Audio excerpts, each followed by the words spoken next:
Saya jemput.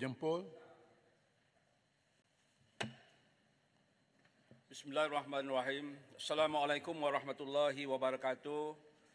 Selamat sejahtera, salam perpaduan, salam Malaysia Madani.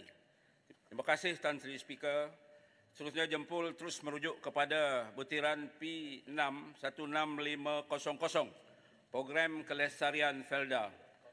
Felda adalah salah satu sebuah agensi penting di bawah Jabatan Perdana Menteri dengan jumlah peneroka ataupun peserta peneroka Felda seramai 112,635 peserta di 317 skim tanah rancangan Felda di seluruh negara dengan keluasan 410,379 hektar. Di Parlimen saya di Jempol ada 28 skim Felda di Parlimen Jempol daripada 49 skim Felda di seluruh Negeri Sembilan. Tuan Sri Speaker, hasil peneroka seluruh Malaysia untuk pendapatan negara berjumlah dengan anggaran RM11 bilion setahun. Ini jelas menunjukkan hasil perladangan peneroka antara penyumbang besar kepada KDNK negara. Jadi saya akan menyentuh 4 perkara khusus di bawah tajuk Felda ini. Pertama, pelarasan pendapatan minimum peneroka Felda kepada RM1,500. Saya ingin fokus terus kepada isu pendapatan purata peneroka Felda, iaitu setelah ditolak segala hasil pengurusan di tanah rancangan Felda, rata-rata slip yang diterima oleh peneroka Felda adalah lebih kurang 1,200 saja sebulan. Jadi ini jauh lebih rendah daripada dasar yang ditetapkan oleh pihak kerajaan, iaitu gaji minimum bulanan sebanyak RM1,500. Jadi di sini Jempol mencadangkan agar pihak kerajaan yang menyelaras purata pendapatan peneroka minimum 1,500 sebulan sesuai dengan dasar gaji minima negara dengan kos sara hidup yang semakin meningkat pada hari ini. Secara kasar, implikasi keuangan jika pihak kerajaan memberi bantuan RM300 sebulan supaya genap menjadi jumlah 1,500 kepada 112,635 orang peneroka. Anggaran ataupun implikasi keuangan adalah berjumlah lebih kurang 405 juta setahun. Soalan saya, apakah pihak kerajaan sudah mempunyai perancangan bagi pelarasan purata pendapatan peneroka perancangan bagi pelarasan purata pendapatan peneroka Felda ini. Yang kedua, subsidi baja Felda. Tuan Sri Speaker, saya ingin fokus kepada subsidi baja Felda. Dengan hasil pendapatan 11 bilion, golongan peneroka Felda ini belum pernah mendapat bantuan subsidi baja berbanding agensi-agensi lain di bawah sektor peladangan dan juga komoditi.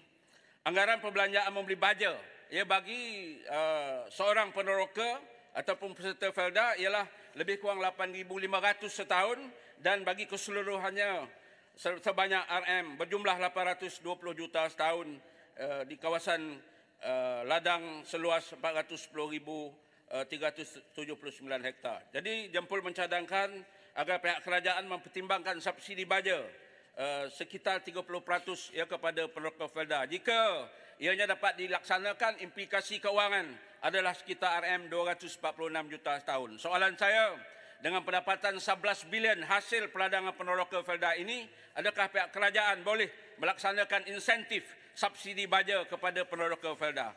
Itu yang ketiga, perumahan generasi baru Felda. Jempol menyokong penuh hasrat Felda menyediakan lot-lot kosong kepada generasi baru Felda untuk membina rumah. Memandangkan sebahagian besar daripada generasi baru ini menetap di kawasan Felda dan mereka ini tidak mempunyai pendapatan tetap, Jempol mencadangkan agar pihak kerajaan menyediakan bantuan pinjaman perumahan dan juga pembiayaan bagi mereka membina rumah pertama di kawasan Felda. Begitu juga dengan membina rumah kaki tangan Felda yang berjumlah 2,010 unit, 2,010 unit yang dibina sejak 1959 dan dibina daripada kayu, rata-rata daripada kayu, dan hari ini keadaannya begitu uzur sekali.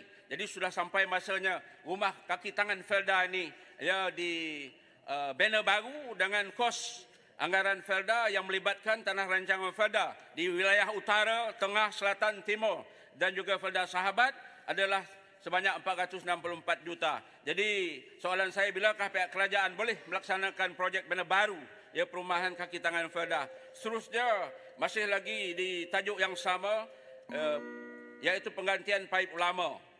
Projek sistem bekalan air Felda di Jempol, di kawasan zon Raja Alias, Felda Setinggili Kompleks, zon Palung dan juga zon Seram Padang sering berlaku. Boleh katakan setiap hari berlaku gangguan bekalan air kerana paip pecah.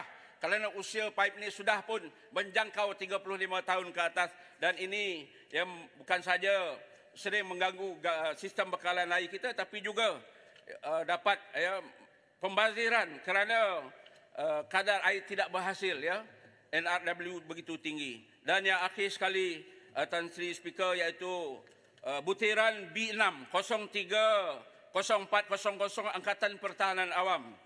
Angkatan Pertahanan Awam, APM dan agensi-agensi lain di bawah NATMA adalah merupakan barisan hadapan yang sangat penting dalam pengurusan bencana.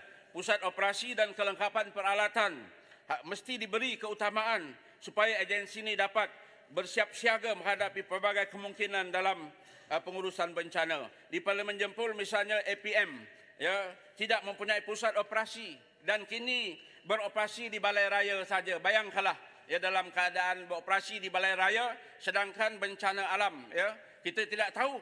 Jadi sudah tentulah kita memerlukan satu pusat operasi untuk supaya segala tindakan itu dapat dilaksanakan dengan pantas ataupun tuntas. Jempol mencadangkan di mana baru pusat pengurusan bencana bersepadu di Parlimen Jempol sesuai dengan perancangan RMK 12, iaitu memperkukuh pengurusan bencana di bawah strategi B3. Jadi soalan saya, bilakah pihak kerajaan dapat membina baru pusat pengurusan bencana bersepadu di Parlimen Jempol? Sekian, terima kasih.